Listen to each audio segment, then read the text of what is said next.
السلام عليكم. أهلا بيكم في حضرموت أم ريانة. وهي المطاعم أحسن مننا في إيه يا ست الكل؟ تعالي النهاردة اعزمي ولادك وجوزك وعيشيهم في أجواء المطاعم على أحلى صينية كباب دجاج مشوي. اللهم بارك. سامعين يا جماعة صوت الجمال ده؟ هنشوي النهاردة في البيت أجمل كفتة فراخ، وكله على قد الإيد، لكن بنفس ستايل أفخم المطاعم. يعني لو عندك شوية صدور فراخ حتى لو كانت كميتها بسيطة، هنحط عليهم شوية توابل عطرية هيخلوا الكفتة دي في حتة تانية خالص. هنعملها بطريقة المطاعم، وكمان معاها شوية عيش هنقول عليه العيش السايل أو العيش السريع زي اللي بيتقدم لنا في المطاعم. كمان هقولك على سر التوابل واسم التوابل اللي هتحطيها على الرز البسمتي عشان يطلع زي المطاعم وأحلى. وهي دي النتيجة، هتاكلي أفخم أكلة في بيتك. شايفين ما شاء الله العيش عامل إزاي؟ وطراوة الكفتة اللهم بارك. أحلى كباب دجاج ممكن تجربيه. فضلا قبل ما نبتدي الفيديو ما تنسيش الاشتراك في القناة وتفعيل جرس الإشعارات على علامة الكل عشان يوصلك أجدد الوصفات وأجمل لايك منك للفيديو. أنا هنا معايا صدور فراخ، كان عندي 3 من صدور الدجاج، ويفضل كمان الصدور أو الصدور مع الأوراق، لأنك لو استخدمتي أوراق لوحدها هتفك منك في الكفتة. زي ما انت شايفة كده قطعتها وجبت الكبة بتاعتي وهبتدي أفرم الفراخ دي. هديها بس كده فرمة واحدة بسيطة في الكبة عشان لسه هفرمها مرة تانية في الآخر مع بقية المكونات. عشان كده بقولك اديها ضربة أولية كده في الكبة عندك كده تمام. وهو ده شكل النص فرمة اللي أنا عايزاه. أخلص بقى بقية فرم صدور الدجاج زي ما بقولك كده فرمة بسيطة. وتعالي بقى هاتي رغيف من الفينو أو حتى نص رغيف من العيش، قطعيه بالشكل ده وابتدي صبي عليه شوية مية، مش هياخد وقت خالص عشان يبوش معاكي. أحلى كفتة تاخديها باستخدام حتى الفينو أو العيش زي جدتي زمان لما كانت بتعمل مع الكفتة. ما تقلقيش خالص، ده هيبقى بديل البقسماط وهيدي تماسك للكفتة. زي ما انت شايفة لازم أصفي رغيف الفينو كويس قوي. دلوقتي بقى معايا بصلة ومعايا طماطمايه مقشرة ومعايا حوالي 3 فصوص من الثوم وشوية من البقدونس. في الكبة بقى ابتديت أقطع الطماطم والفلفل، عايزة فلفل حامي أو بارد براحتك، والبصل والثوم، وهبتدي أديهم ضرب جامد كويس جدا في الكبة. خلاص دلوقتي بقى همسكهم أصفيهم كويس من أي مية. المية اللي هتنزل منهم دي أنا محتاجاها جدا طول الوصفة. طبعا دي المية دي كنز. مية الطماطم والبصل والحاجات اللي حطيناها دي هنستخدمها في التسوية وتلميع الكفتة. دلوقتي بقى هجيب التفل بتاع الخضار احطه على الكفتة اللي فرمتها. هنزل بالبقدونس المفروم حوالي ربع حزمة كده. كمان معايا بقى رغيف الفينو اللي صفيته هديله ضرب ناعم كمان كله في الكبة. تمام، ما عندكيش كبة حاولي تاخدي الحاجات دي تفرميها بره. دلوقتي بقى معايا 120 جرام من الدهن الحيواني. ايوه زي ما بقولك كده، هنحط الدهن الحيواني على الفراخ زي ما بيعملوها بره في المطاعم عشان يطلعوا احلى كباب. وانا استخدمت حتة دهنة من منديل البطن، تقدري تشتري البوش او حتى اللية. اضافة الدهون الحيوانية دي هتدي للكفتة طراوة رهيبة جدا. انا كان معايا 800 جرام من صدور الدجاج، مناسب ليها جدا 120 جرام من الدهون. وزي ما انت شايفة طحنت الدهن طحن ناعم جدا عشان ما يبانش فيه الكفتة. دلوقتي بقى نزلت بكل المكونات زي ما انت شايفة. تعالي بقى اقولك على شوية اعشاب عطرية جميلة هتدي لكفتة الفراخ طعم حلو قوي. معايا معلقة صغيرة من البابريكا الحلوة المدخنة، معلقة صغيرة من زر الورد، واللي مش عارفه بيتباع عند اي عطار سواء صحيح او مطحون انت بتجيبيه وتطحنيه في بيتك، بيدي طعم حلو للحوم. كمان معايا الخلنجان البودر، والخلنجان من فصيلة الجنزبيل وبيدي طعم رائع في تتبيل اللحوم. معلقة صغيرة من الرز الماري المطحون، معلقة من الفلفل الأسود، ومعلقة من السماق. السماق بيليق جدا مع كفتة الفراخ. معلقة صغيرة من مرقة الدجاج الفورية، ومعلقة صغيرة من الملح. كمان معايا 3 معالق كبار من الفيجيتار الجاهز. أيوة الفيجيتار هيدي طعم حلو قوي للكفتة. كمان هحط معلقة صغيرة من الصويا صوص. ما تكتريش الملح لأن الفيجيتار الجاهز ده بيبقى فيه نسبة الملح عالية. حطيت كله بقى وابتديت أسمغ الكفتة. زي ما انت شايفة الدهن لسه مكلكع معايا شوية، فاديتها فرمة كده في الكبة برضو بسرعة. دي النتيجة بقى كده، الكفتة كلها لازم تتسمغ. يبقى سر نجاح الكفتة وعدم تفككها وتماسكها على الأسياخ هيرجع للمرحلة دي، إنك تسمغيها. دلوقتي بقى معايا مية الخضار اللي أنا صفيتها، أحط عليها شوية من الزيت ومعلقة كبيرة من الصلصة وشوية ملح وفلفل أسود.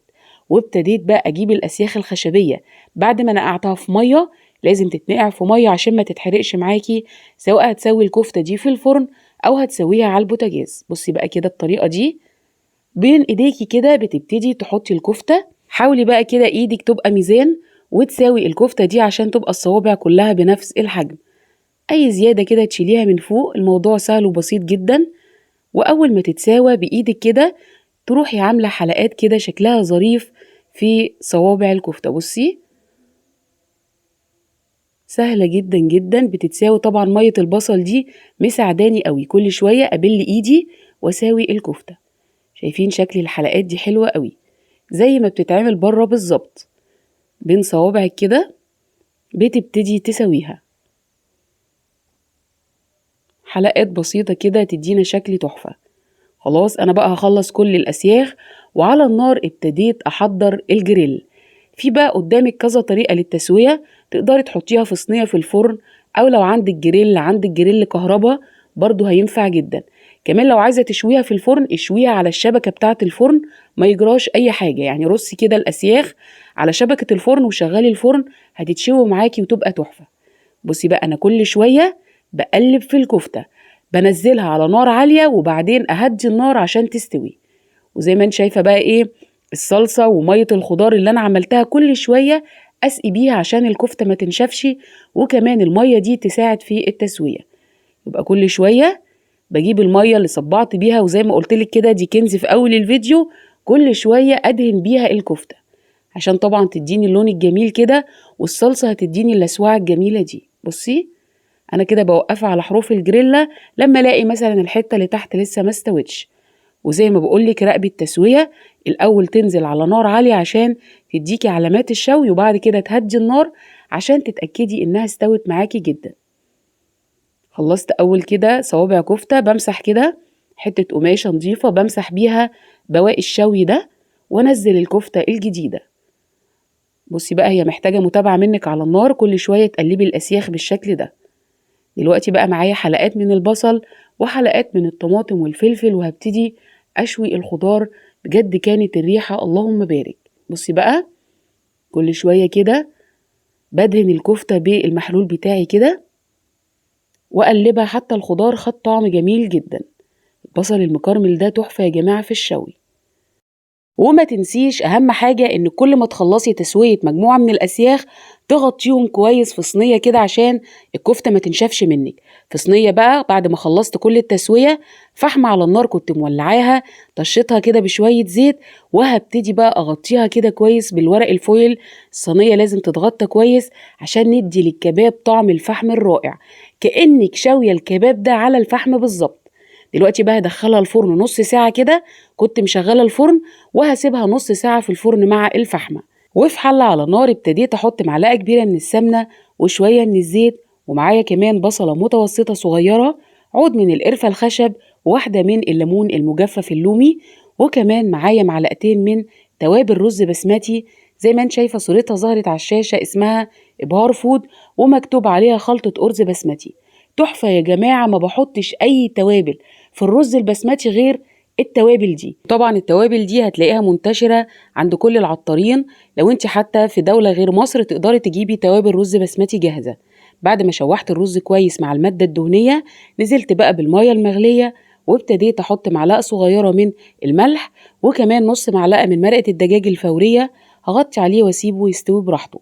يلا بقى بسرعة كده نعمل شوية عيش زي العسل. ومقاديره سهلة وبسيطة، كوباية ونص من المية، قدامها كوباية ونص من الدقيق ومعلقتين من الزيت ومعلقة صغيرة ملح ومعلقة صغيرة سكر.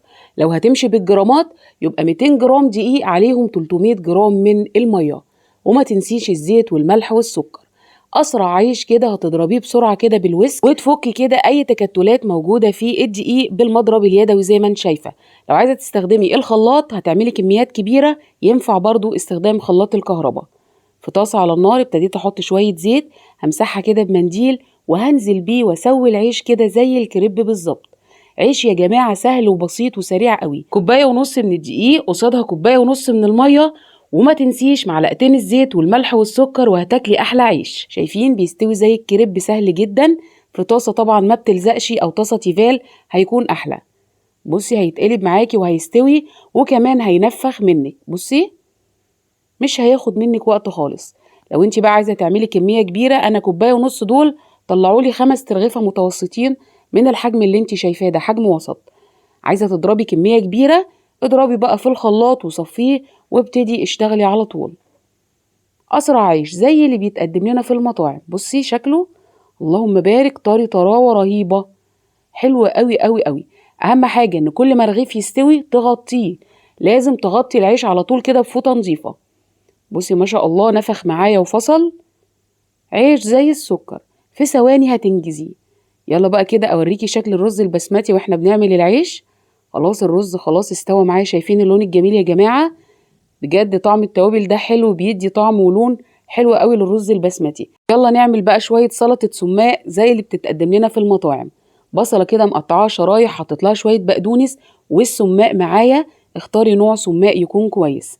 معلقه صغيره من السكر، ربع معلقه صغيره من الملح، وعصره من نص ليمونه بس. احلى سلطه سماق تتقدم مع المشاوي. كمان مش هنسى رشه زيت الزيتون. وخدي عندك احلى سلطه سماق سوري، اللهم بارك طعمها زي العسل. ويلا بقى نرص صينية حضرموت يا جماعة. بصوا بقى ما شاء الله العيش طري ازاي، اهم حاجة بس تغطيه بعد ما تسويه. هنزل بقى على طول بالرز البسمتي زي ما بيعملوا في المطاعم بالظبط. احنا دلوقتي بنعيش ايه، اجواء المطعم في البيت. هحط بقى سلطة السماق كده على جناب العيش، وهجيب اسياخ الكباب. العيال طبعا ولادي بناتي مرضيوش خالص ان انا افك الاسياخ، قالوا لي احنا لازم ناكلها بالاسياخ يا ماما، بنحب نمسكها كده وناكلها بالاسياخ. هي طبعا بتتشال من الاسياخ عادي، بتسحبي السيخ بتنزل معاكي الكفته زي العسل. كمان بقى الفلفل المشوي والطماطم والبصل المكرمل. استحضري كده روحي المطعم وعيشي ولادك الاجواء الجميله دي. شايفين الكفته يا جماعه وطراوتها، اللهم بارك عليها، حاجه زي العسل. وباذن الله هتجربيها وهتعجبك وهتعجب اسرتك جدا، هينسفوها نسف. بألف هنا وصحة وعافية عليكم وعلينا يا رب. في نهاية الفيديو ما تنسيش تشتركي في القناة وتفعلي جرس الإشعارات على علامة الكل عشان يوصلك أجدد الوصفات. وأجمل لايك منك للفيديو. مستنية تعليقاتكم اللي بتشجعني كتير. إخواتي وحبايبي وعلى راسي من فوق، كان معاكم شيماء محمد، والسلام عليكم ورحمة الله وبركاته.